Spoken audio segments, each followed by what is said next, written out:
Hello friends, તો સ્વાગત છે તમારું મારી ચેનલ દીપિકાસ કિચનમાં। શું તમે પણ કારેલાનું જ્યારે શાક બનાવો છો તો એની છાલ ફેંકી દો છો?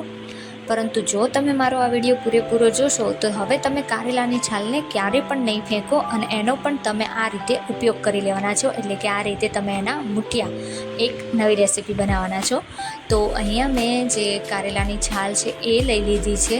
તમારી પાસે તમે કોઈ પણ શાક બનાવો કારેલાનું તો એની છાલ ઉતારો તો એને તમે આ રીતે રાખી દો અને ત્યારબાદ એને જ્યારે પણ ઈચ્છા થાય ત્યારે તમે એના મુઠિયા આ રીતે બનાવી શકો છો। તો કારેલાની છાલ છે એને મેં અહીંયા ચોપરમાં લઈ લીધી છે। જો તમારી પાસે ચોપર ન હોય તો તમે ચાકુની મદદથી એના ઝીણા ઝીણા ટુકડા પણ કરી શકો છો।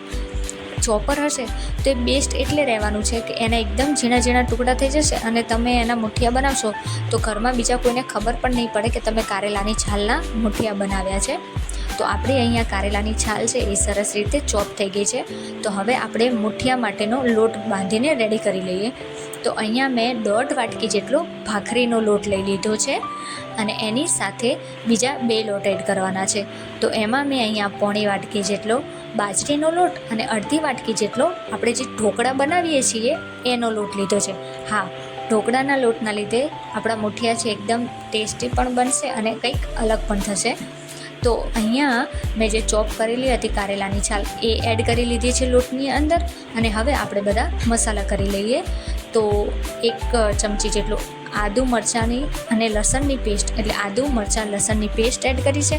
ત્યારબાદ બધા આપણા મસાલા મેં અહીંયા 1.5 ચમચી જેટલું ધાણા જીરું પાવડર, 1.5 ચમચી જેટલું મરચું પાવડર, જો તમારી પાસે કોઈ પણ મરચું હોય તો એ પ્રમાણે તીખાશ પ્રમાણે તમે એડ કરી શકો છો, 1/2 ચમચી જેટલી હળદર અને 1.5 ચમચી જેટલું મેં અહીંયા મીઠું એડ કર્યું છે। મીઠું તમે સ્વાદ પ્રમાણે એડ કરી શકો છો।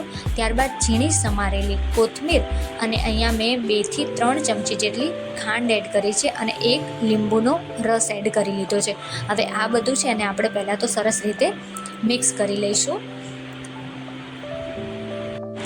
બધું સરસ રીતે મિક્સ થઈ જાય ત્યારબાદ આપણે તેની અંદર થોડું તેલ એડ કરવાનું છે। અહીંયા મેં 1.5 થી 2 ચમચી જેટલું જ તેલ એડ કરી લીધું છે।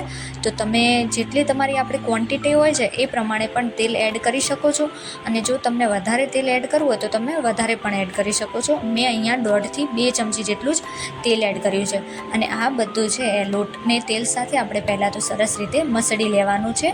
હવે જેમાં મુઠિયા મૂકવાના છે એની મેં પ્લેટ આવી કાણાવાળી લીધી છે, એને પણ ઓઇલ લગાડીને રહેવા દીધી છે।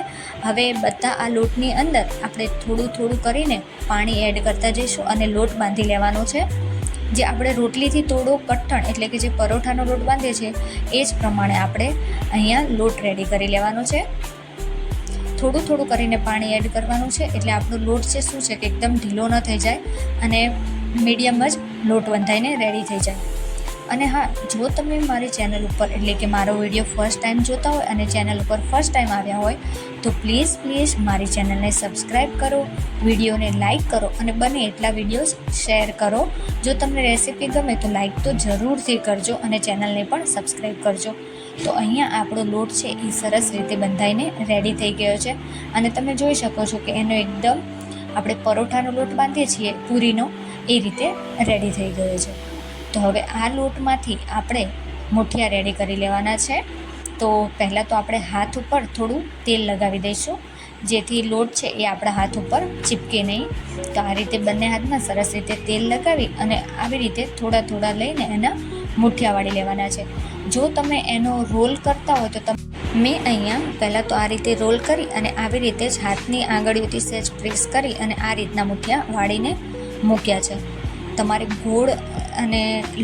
ગોળ આવે છે મુઠિયા આપણા રોલ કરીને એ રીતે પણ તમે કરતા હોય તો તમે એ રીતે પણ કરી શકો છો। મેં અહીંયા આ શેપમાં બધા મુઠિયા છે એને વાળી લીધા છે। હવે તમે કાઉન્ટ કરી શકો છો કે કેટલા મુઠિયા આપણા વળાઈને રેડી થયા છે। તો અહીંયા 10 થી 12 જેટલા મુઠિયા આપણા છે એ રેડી થઈ ગયા છે અને આ બાજુ મેં અહીંયા પાણી પણ એક તપેલીની અંદર ગરમ કરવા માટે મૂકી દીધું હતું અને જે આપણા મુઠિયા છે એની થાળી આવી રીતે આપણે મૂકી દેવાની છે અને ઉપરથી ઢાંકણું બંધ કરી 30 થી 35 મિનિટ સુધી એને બફાવા દેવાના છે। હવે 30-35 મિનિટ બાદ તમે ઢાંકણ ખોલીને જોઈ શકશો કે જો તમારા મુઠિયા સરસ રીતે બફાઈ ગયા છે તો ચાકુ જે તમે મુઠિયાની અંદર એડ કરશો તો એકદમ ક્લીન થઈને નીકળશે. તો અહીંયા આપણે મુઠિયાને બફાતા 35થી 40 મિનિટ લાગ્યા હતા.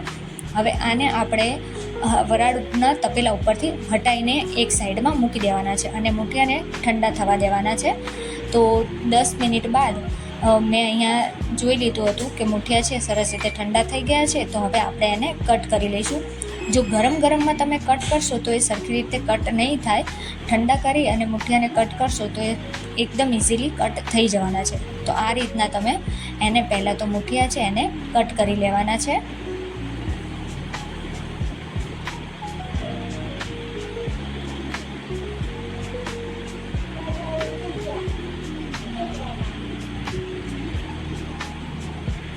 બધા મુઠિયા અહીંયા કટ થઈ ગયા છે. તો હવે આપણે એનો વઘાર કરી લઈએ. તો મેં એક કઢાઈની અંદર 3થી 4 ચમચા જેટલું તેલ એડ કરી લીધું છે. હવે એની અંદર આપણે રાઈ સરસ રીતે ફૂટી જાય ત્યારબાદ એની અંદર આપણે થોડું જીરું, અને જીરું પણ સરસ રીતે ફૂટી જાય ત્યારબાદ એની અંદર અહીંયા મેં હિંગ એડ કરી છે. અને હિંગ બાદ લીલા મરચાં અને તલ એડ કર્યા છે. આપણા ઘરમાં, ગુજરાતી ઘરોમાં મુઠિયા બનાવીએ ત્યારે મરચાં અને તલ તો ખાસ એડ કરાય છે. ત્યારબાદ જે આપણા કટ કરેલા મુઠિયા હતા એ પણ એમાં એડ કરી અને સરસ રીતે તલ અને તેલ એ બધું મુઠિયા ઉપર કોટ થઈ જાય ત્યાં સુધી મિક્સ કરી લેવાનું છે. એટલે એને સરસ રીતે હલાવી લેવાનું છે. હવે આ તલ અને તેલથી મુઠિયા સરસ રીતે કોટ થઈ ગયા છે. તો આપણે એને થોડી 2 મિનિટ માટે એને આ જ રીતે ગેસ ઉપર થવા દઈશું.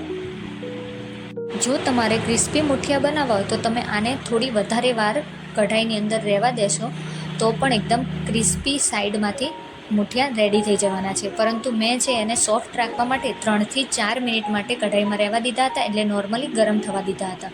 તો હવે તમે પણ કારેલાની છાલ ફેંક્યા વગર આ રીતે કારેલાની છાલના મુઠિયા રેડી કરી લો. અને કેવી લાગી મારી આ રેસીપી એ જરૂરથી જણાવો, અને ગમે તો લાઈક જરૂર કરજો.